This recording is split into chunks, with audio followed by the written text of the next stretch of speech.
Friends, screen में दिख रहे हैं हिंदी पैराग्राफ से आज हम सीखने वाले हैं कुछ मॉडर्न इंग्लिश एक्सप्रेशन जो आपकी स्पोकन इंग्लिश को बना देंगे और भी नेचुरल।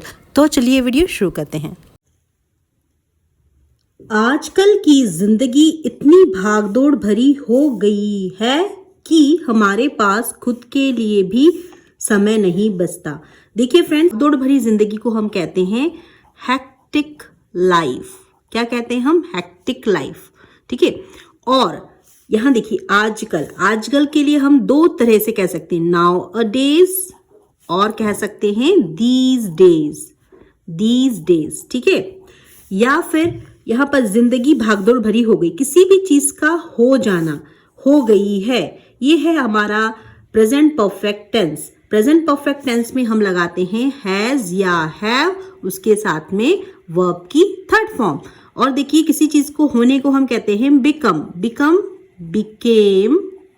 बिकम, इसकी थर्ड फॉर्म भी होती है बिकम। तो क्या हो जाएगा? Has become. ठीक है। लाइफ जो है, जिंदगी है, वो सिंगुलर है, इसीलिए हैज आएगा, हैज बिकम। अब कैसे ट्रांसलेट करेंगे? Life has become so hectic these days. ठीक है। क्या होगा? Life has become so hectic these days. ठीक है। अब की दैट, अब देखिए फ्रेंड्स, ये जो आपने लिखा ना यहाँ पर हेक्टिक लाइफ, ये हेक्टिक लाइफ को आप कैसे अपनी स्पोकन इंग्लिश में इनकॉर्पोरेट करेंगे? इस हेक्टिक लाइफ का मतलब होता है भागदौड़ भरी जिंदगी। जैसे मैंने कहा, मैं इस भागदौड़ भरी जिंदगी से थक गई हूं, मुझे एक ब्रेक चाहिए। I am tired of this hectic life, I need a break. I am tired of this hectic life, I need a break. या जैसे कहते हैं, बड़े जो सिटीज होते हैं उसमें रहना बहुत ही स्ट्रेसफुल हो सकता है, क्योंकि वहां पे जिंदगी बहुत भागदौड़ भरी होती है। Living in a big city can be stressful because of the hectic lifestyle. Living in a big city can be stressful because of the hectic lifestyle. अब देखिए आगे बढ़ते हैं। कि हमारे पास खुद के लिए भी समय नहीं बचता। की के लिए हम यहां पर यूज करेंगे दैट। हमारे पास खुद समय नहीं बचता, क्योंकि समय हमारे पास नहीं रहता। किसी भी चीज का हमारे पास होना, उसके लिए हम कहते हैं हैव या फिर गेट। तो we get any time of ourselves. खुद के लिए थोड़ा भी समय नहीं बचता, तो हार्डली हम क्या यूज कर सकते हैं? हार्डली। ठीक है। तो we hardly get any time for ourselves. Ourselves मतलब होता है खुद के लिए। ये जो आवरसेल्फ लिखा है ना हमने, इसके लिखा है खुद के लिए, हमारे पास। ठीक है। वी हार्डली गेट, हमारे पास। ठीक है। समय नहीं बचता मतलब any time, get any time. ठीक है। We hardly get any time for ourselves. सुबह उठते ही हम अपने काम में लग जाते हैं और दिन कब बीत जाता है पता ही नहीं चलता। कैसे बोलेंगे सेंटेंस को? सुबह उठते ही।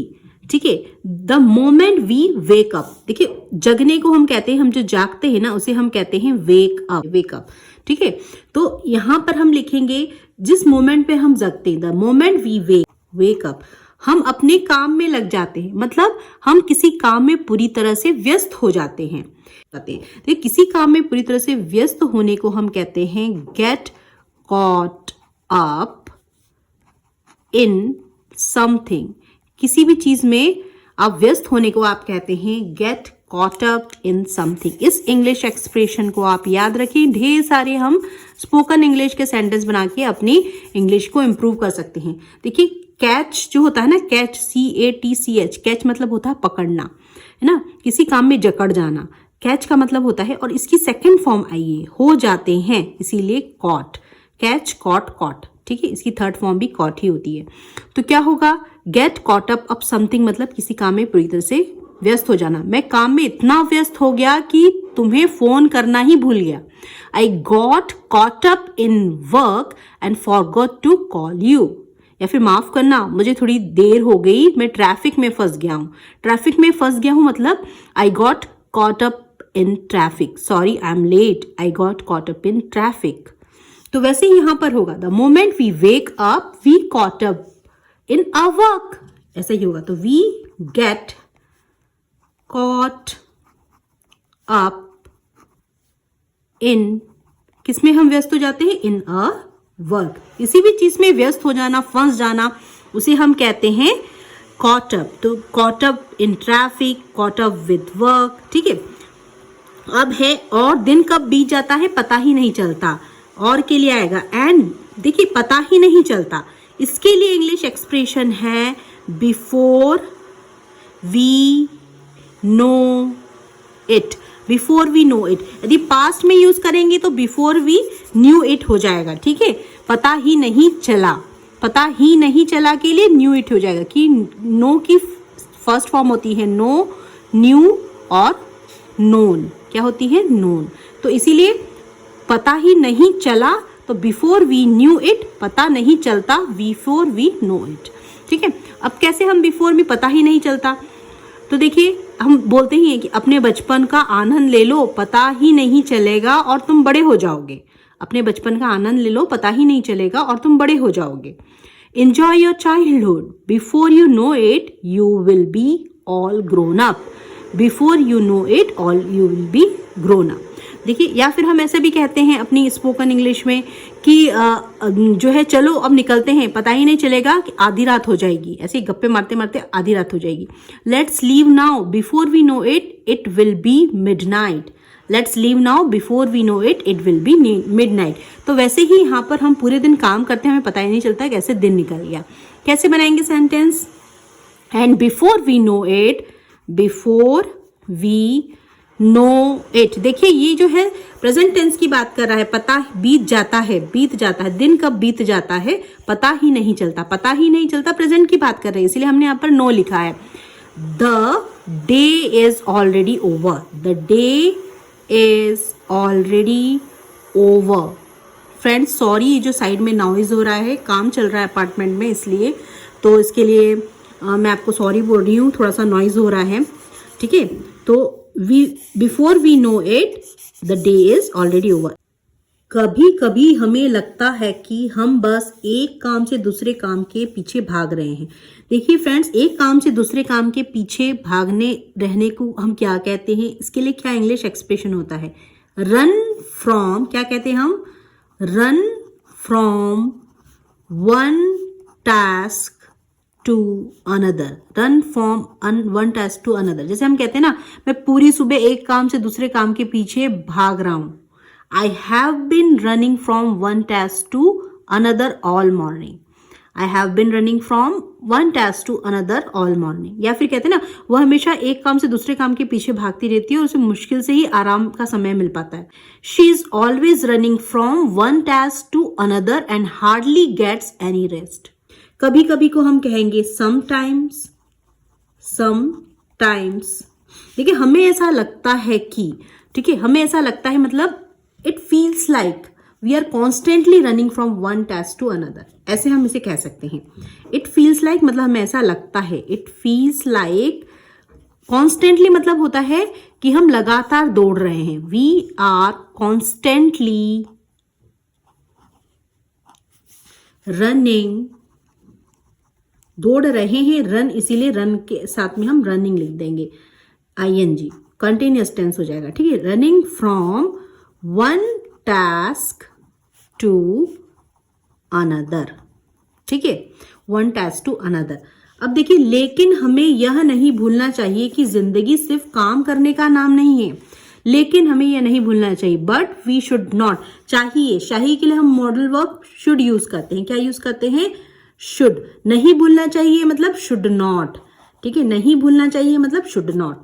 तो but we should not forget, भूलने के लिए हम कहते हैं फॉरगेट, दैट की के लिए हमने लिखा that life is not all about work, life is not all about work.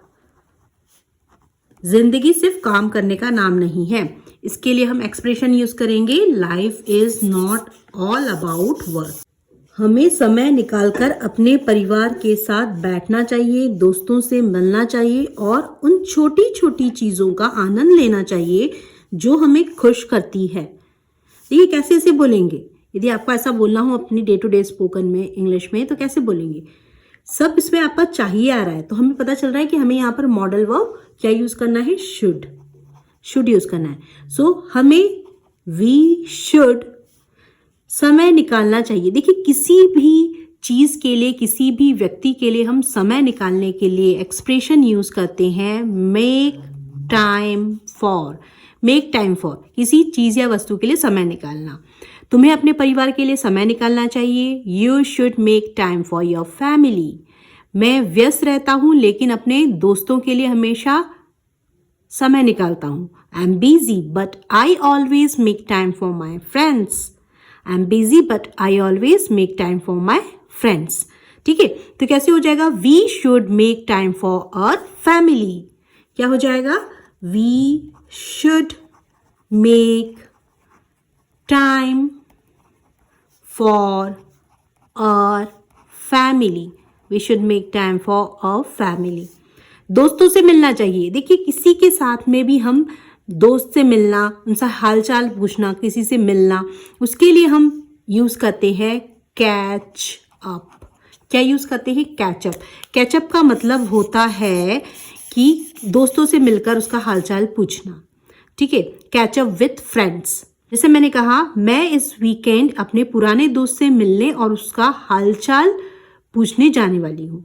I am meeting my old friends this weekend to catch up. I'm meeting my old friends this weekend to catch up. या फिर हम जैसे कहते हैं ना कि हमने घंटों बात की और एक दूसरे का हालचाल जाना। We talked for hours. घंटों बात की मतलब we talked for hours and caught up on everything. Caught up मतलब होता है ये past के लिए हुआ है, catch की सेकेंड फॉर्म caught आया है। We talked for hours and caught up on everything. हमने हर चीज़ के बारे में डिस्कशन किया, इसका मतलब होता है। तो ठीक वैसे ही यहाँ पर हम यहाँ लिखेंगे दोस्तों से मिलना चाहिए, तो क्या हो जाएगा? Catch up with our friends.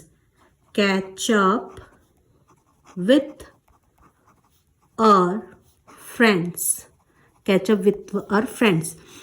और उन छोटी छोटी चीज़ों का आनंद लेना चाहिए। देखिए हम जो भी छोटी छोटी चीज़ें होती हैं ना, उसके लिए हम यूज़ करते हैं the little things.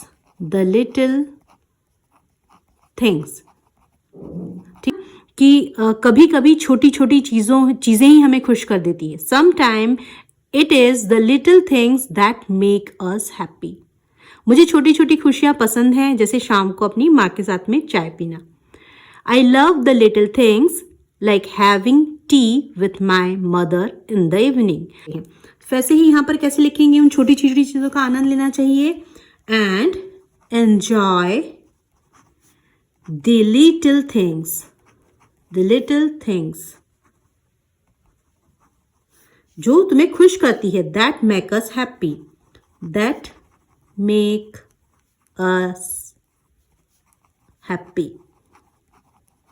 So friend at last आखिरकार life is not just all about getting things done, it is also about making memories. जो जिंदगी है सिर्फ आपकी चीज़ें का ख़त्म करना, काम कंप्लीट करना, इसी के पीछे भागना ही नहीं, अपनी कुछ यादें भी बनाना है। अब कैसे इसको अपनी स्पोकन इंग्लिश में यूज़ करेंगे? जैसे यहाँ पर लिखा है life is not all about. जिंदगी सिर्फ मतलब ऑल अबाउट मतलब इसके बारे में ही नहीं है। Life is not all about money, it is also about happiness. जिंदगी सिर्फ पैसे के बारे में नहीं है, या खुशी के बारे में भी है। या जैसे कहते हैं life is not all about work, you need to relax some time. जिंदगी सिर्फ काम के बारे में ही नहीं है, तुम्हें कभी कभी आराम भी करना चाहिए। ठीक है, अब देखिए यहाँ पर getting things done. Getting things done का मतलब होता है काम पूरा कर लेना। जैसे कि मैं कहूँगी आज मुझे बहुत सारे काम करने हैं, इसलिए चलो काम निपटाते हैं। I have a lot to do today, so let's get things done. या फिर देखिए यहाँ पर जैसे हम it is also about making memories. Memories बनाना मतलब यादगार पल बनाना। कैसे बोलेंगे? Let's take lots of pictures and make some beautiful memory. चलो खूब सारी तस्वीरें लेते हैं और कुछ खूबसूरत यादें बनाते हैं। फ्रेंड्स, वीडियो अच्छी लगी है तो चैनल को सब्सक्राइब करें, वीडियो को हाइप करें और मेरी प्लेलिस्ट को फॉलो करें। मैंने वहाँ पर बहुत सारे प्रैक्टिस पैराग्राफ दिए हैं, आप वहाँ पर जाकर इन सारे प्रैक्टिस पैराग्राफ की प्रैक्टिस करके अपनी स्पोकन इंग्लिश में एक वैल्यू ऐड कर सकते हैं और ये हमेशा आपके लिए फ्री है। फ्रेंड्स, मेरी एनिवर्सरी थी और मैंने अपने हस्बैंड को ये बेल्ट गिफ्ट की है। तो फ्रेंड्स, आप देख सकते हैं कि ये जो है बहुत ही ट्रेंडी लुक है, सुपर सोबर भी है। तो फ्रेंड्स, आप अपने हस्बैंड को भी ऐसी बेल्ट गिफ्ट कर सकते हैं, अपने भाई को इस राखी रक्षाबंधन पर भी गिफ्ट कर सकते हैं और ये बहुत ही रिजनेबल रेट पे है। और देखिए, आप ये इसकी पूरी स्ट्रिप बहुत ही प्यारी लग रही है, बहुत ही सुंदर और बिल्कुल डिसेंट है लुक। तो यदि आपके भाई या आपके हस्बैंड भी ऑफिस गोइंग हैं तो आप उनके लिए ऐसी बेल्ट खरीद सकते हैं। इसका जो लिंक है मैंने डिस्क्रिप्शन बॉक्स में डाल रखा है, तो आप उनके चेहरे पर एक प्यारी सी स्माइल दे सकते हैं इस रिजनेबल रेट वाली बेल्ट को खरीदकर। और एक चीज़ फ्रेंड्स, मैंने अपने भाई के लिए इस रक्षाबंधन ये जो ट्रेंडी वॉच खरीद रखी है, तो मैं इसका भी लिंक आपको डिस्क्रिप्शन बॉक्स में दे दूंगी। तो वहाँ पर जाकर भी आप अपनी चॉइस की वैरायटी ऑफ कलर्स हैं, वैराइटीज़ ऑफ वॉचेस हैं, वहाँ खरीद सकते हैं। तो आप मेरे डिस्क्रिप्शन बॉक्स में जाएं और इस वॉच को, बेल्ट को वहाँ से।